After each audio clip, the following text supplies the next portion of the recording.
Hello, today I'll be reading Chapter 6 of Broken Minds, which is called A Walk in the Forest.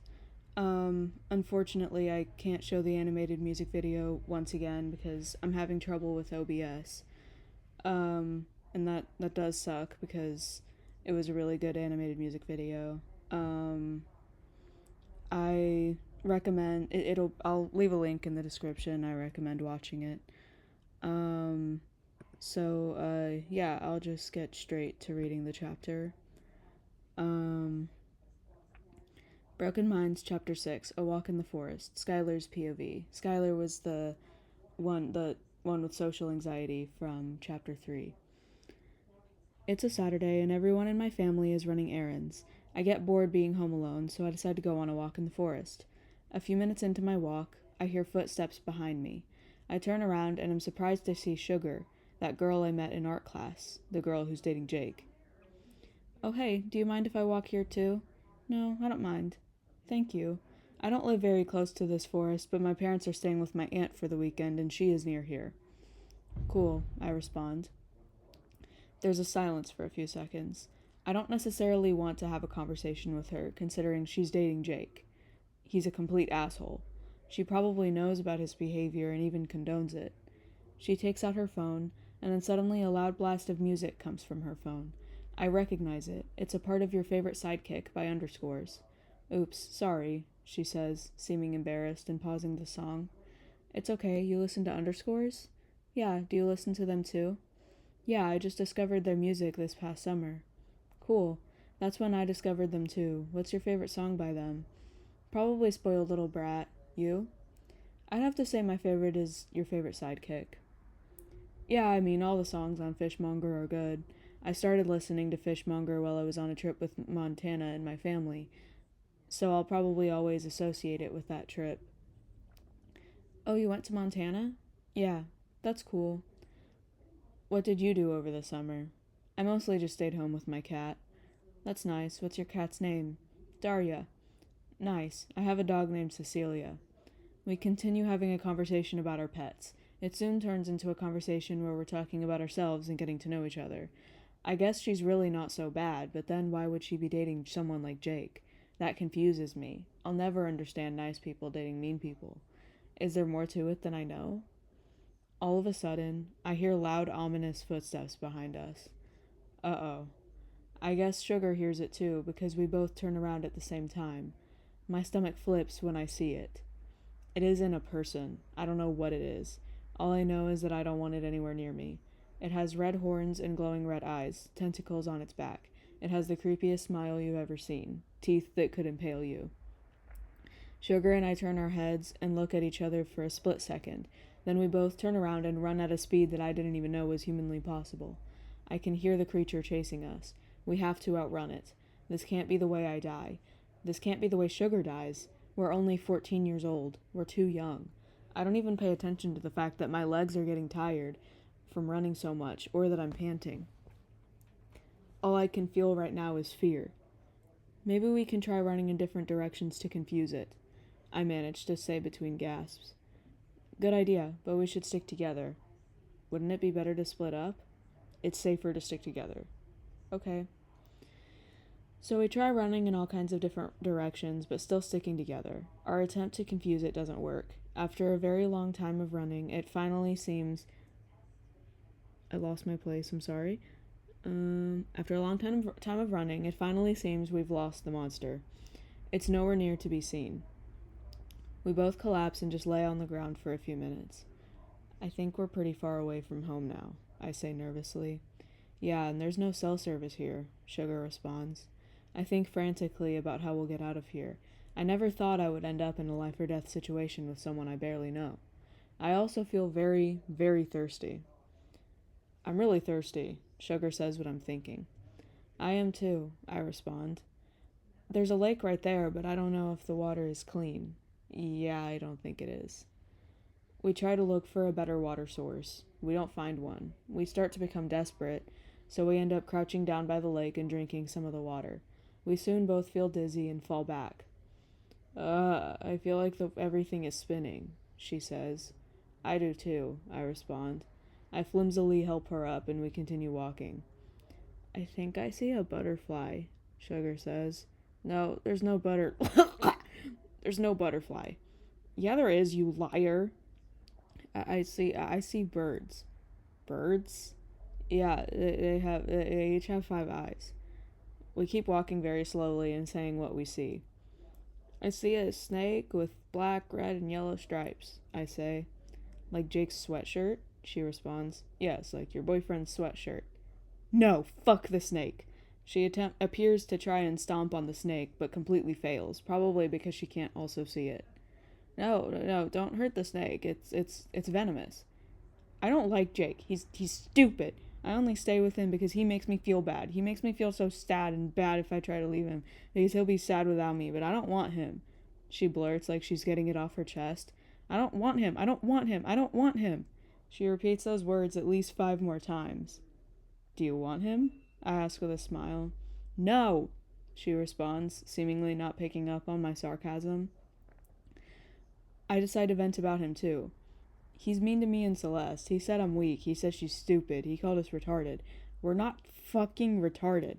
He's retarded. He's a retard. He's a potty mouth fuckface retarded shithead sack of shit. We keep drunkenly talking shit about Jake for a while.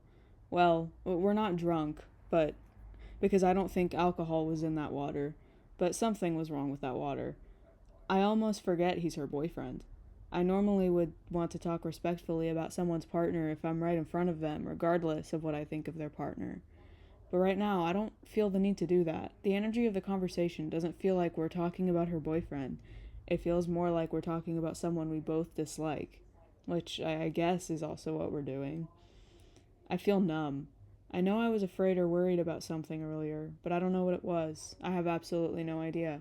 I feel like everything is fine now and like I'm in no danger. This is fun, Sugar exclaims as she kicks a tree. I suddenly start to feel a sick feeling in my stomach. I feel like I'm gonna throw up.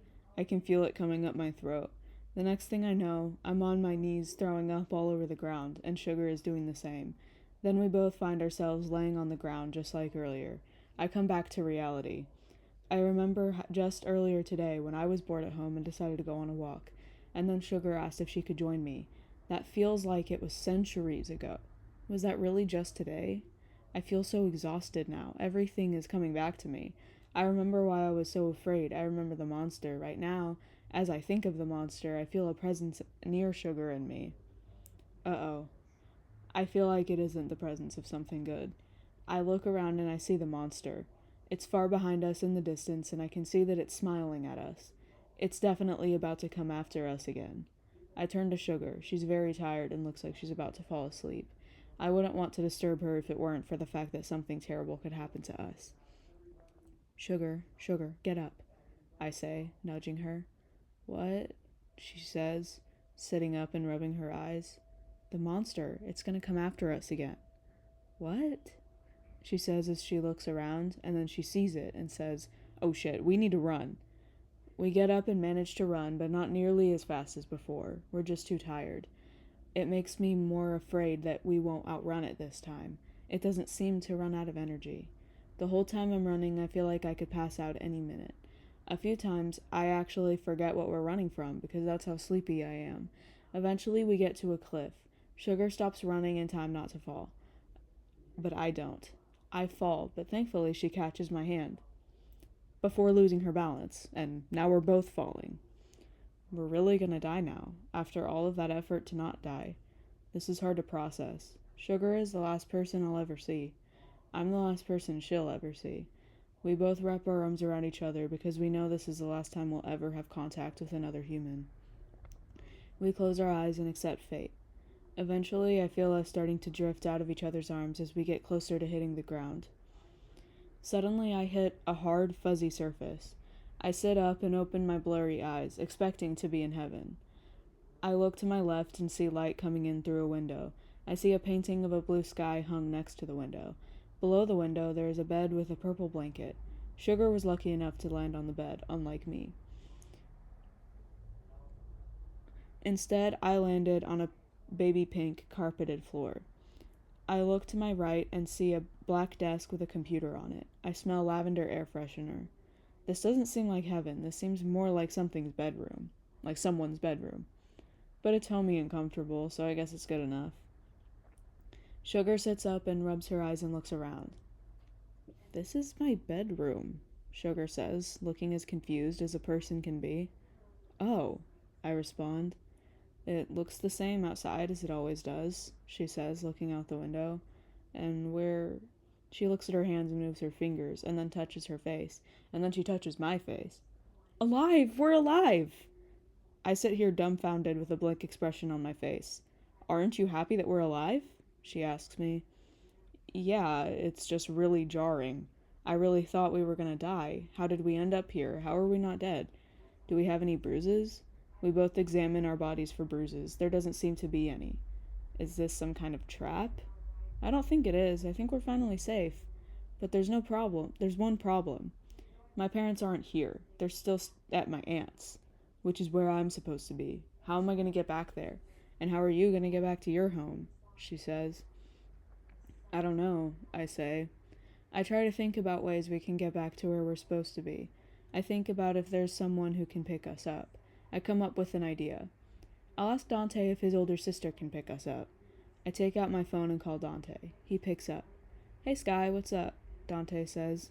Hey, can you do me a huge favor and ask Angie to pick up Sugar and me? We're at her house. I respond. You're at Sugar's house? He asks, sounding very surprised and confused. Yeah, it's a long story. I'll explain later. Alright, I'll ask her. Thank you. No problem. He walks to the room Angie's in.